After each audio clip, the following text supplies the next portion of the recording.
In just 9 minutes, she went from being treated like a guest to revealing she was the owner, and then the entire staff would learn a lesson they would never forget. Amara Johnson had always believed in the power of observation. Born into a life where doors rarely open without struggle, she had learned early on that patience, resilience, and careful planning often matter more than privilege or talent.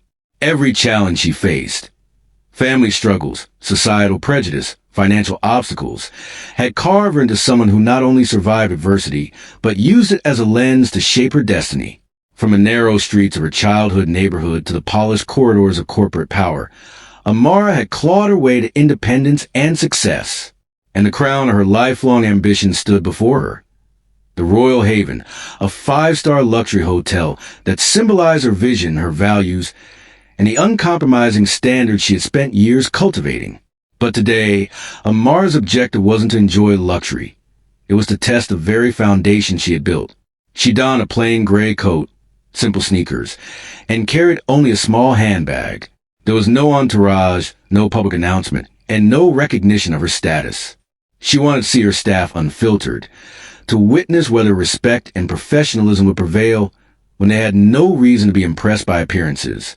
As the heavy glass doors of the lobby swung open, the smell of polished marble and fresh flowers greeted her. The soft strains of classical music filled the air, but there was a tension in the room she had anticipated. At the reception desk, the change in behavior was immediate. The receptionist glanced at her, eyebrows raised ever so slightly, while her colleagues exchanged subtle smirks and whispered to one another. "Can I help you?" came the neutral, almost clipped question. Amara responded politely, inquiring if a room was available.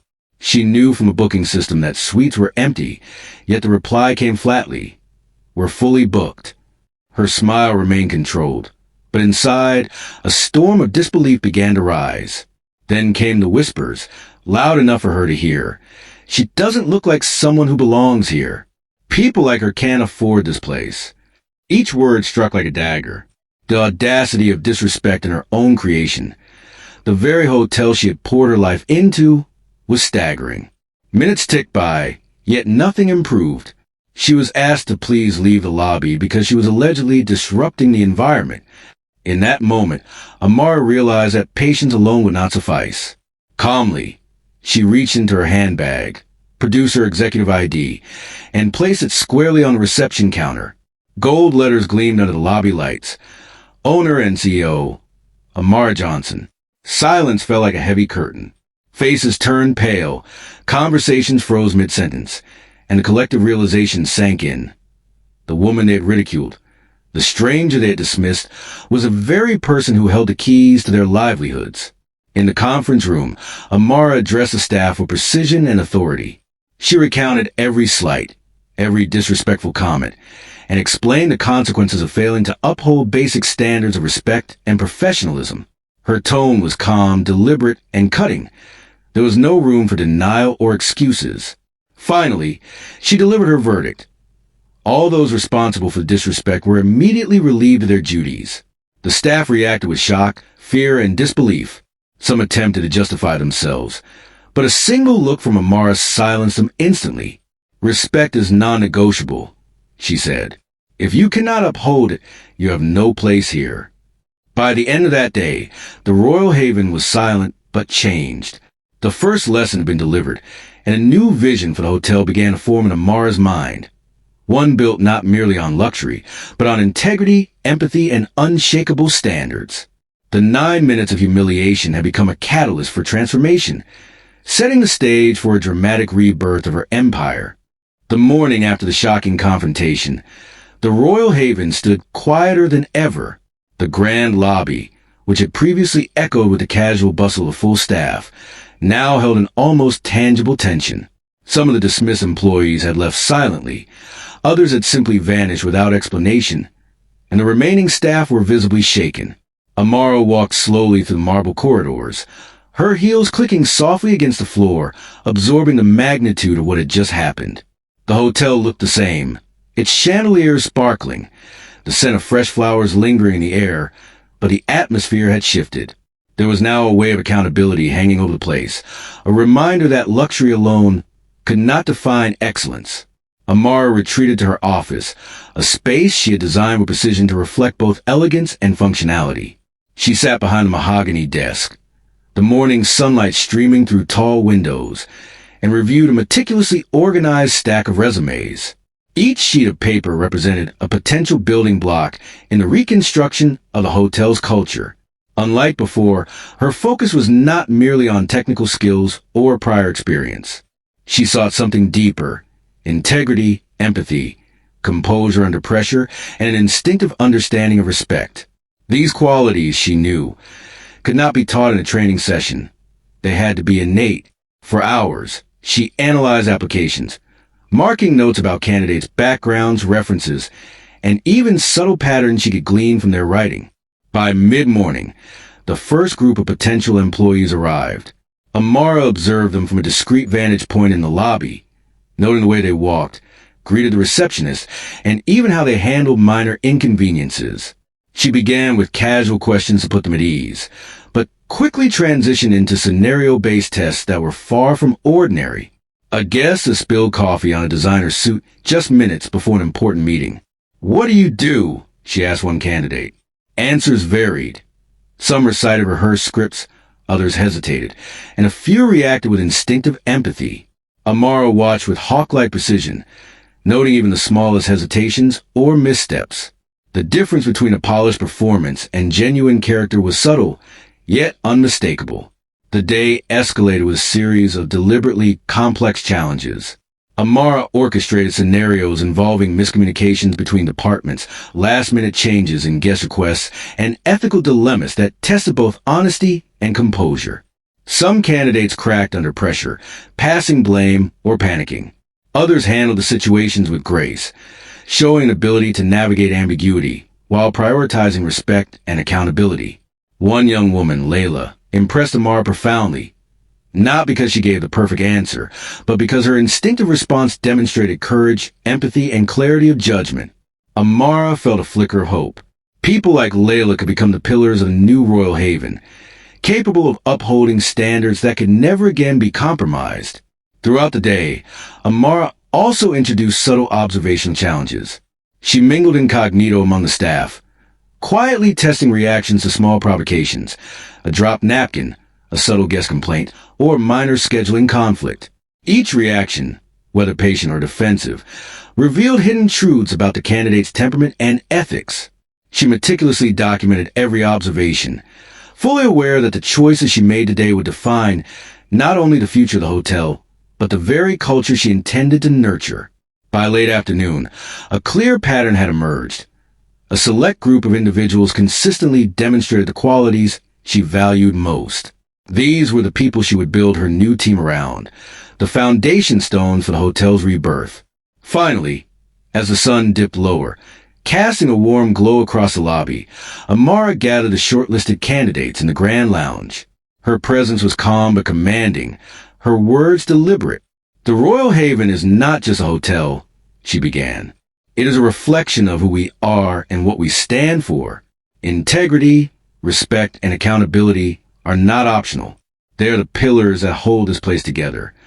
She outlined a mentorship program, pairing experienced candidates with those still learning, ensuring that knowledge and culture will be passed down effectively. She described real-world scenarios they would face and emphasized that the hotel's reputation rested upon their choices. By the end of the session, the atmosphere had shifted. Nerves had been replaced with purpose, uncertainty with determination. Amara felt a quiet satisfaction. The first stage of rebuilding was complete, and she could finally envision the Royal Haven rising stronger than ever before. The morning sun streamed through floor-to-ceiling windows of the Royal Haven, casting golden streaks across the freshly polished marble floors. The lobby, now quieter than before but charged with a new energy, felt like a different place altogether.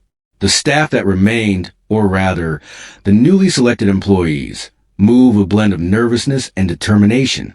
Each step, each gesture, was under the silent watch of Amara Johnson. Today was not just a test of skill.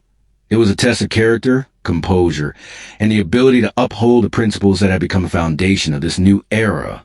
Amara stood near the grand staircase, observing the new team interact with guests. A couple at the reception had come forward with a complaint about a delayed reservation. The receptionist handled it with poise, bowing slightly, apologizing sincerely, and immediately offering solutions. Upgrade options, priority service, and an explanation that reassured the guests. Across the lobby, another employee noticed a child who had dropped a toy and bent down to help, smiling warmly. These small gestures, seemingly trivial, were exactly what Amara had hoped to see. Authenticity, respect, and empathy seamlessly integrated into daily actions. Yet, not every reaction was perfect. One young bellhop, nervous and uncertain, fumbled with luggage, drawing a subtle frown from Amara. It was not harsh judgment, but a reminder that the path to excellence required constant awareness and adaptation. By mid-morning, Amara introduced a deliberate challenge to test the team under pressure. A VIP guest arrived unexpectedly, demanding immediate attention for a special suite that had been mistakenly booked for another client. The guest's voice was sharp, frustration evident in every word. The staff responded swiftly. One coordinated with housekeeping to free the suite, another communicated with the guest with calm politeness, and a third quietly reassured other waiting clients to maintain order. Amara observed, noting who remained calm, who hesitated, and who instinctively sought solutions rather than excuses. The young woman, Layla, who had impressed her during interviews, emerged as a natural leader, calmly directing others, mediating conflicts, and ensuring that the guests left satisfied. The entire episode was a microcosm of the hotel's new culture: composure, respect, and proactive problem-solving above all. As the afternoon progressed, Amara tested subtle interpersonal dynamics within the team. She orchestrated minor conflicts and observed how staff communicated. A scheduling mix-up was intentionally planted to see who would own responsibility versus who would deflect blame. Some staff initially panicked, but with gentle guidance and reminders of principles, most corrected their behavior quickly. The interactions revealed emerging patterns. A core group of staff demonstrated adaptability, empathy, and initiative. Others still needed mentoring. Amara made careful notes, knowing that every decision she made today would shape the long-term culture of the hotel. By late evening, after nearly 12 hours of continuous observation, Amara gathered the team in a lounge, the sun casting a warm glow over polished wood and soft upholstery. She addressed them with calm authority, her presence alone commanding attention. "The Royal Haven is more than a place of luxury," she began. "It is a reflection of who we are and what we stand for.